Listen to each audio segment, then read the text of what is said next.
Hey everybody. So this is how to field strip or disassemble a Sccy CPX-1 9mm.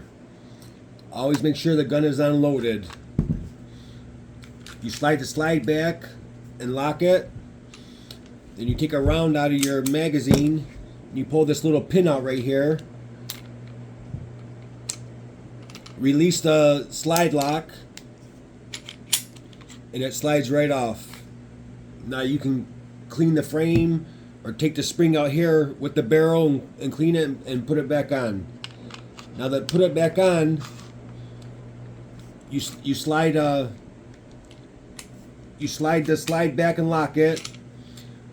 But the barrel, there's a little hole there. See that hole right there in the middle, right here? The pin's got to be aligned with that hole, or it won't seat properly. You put the pin back in,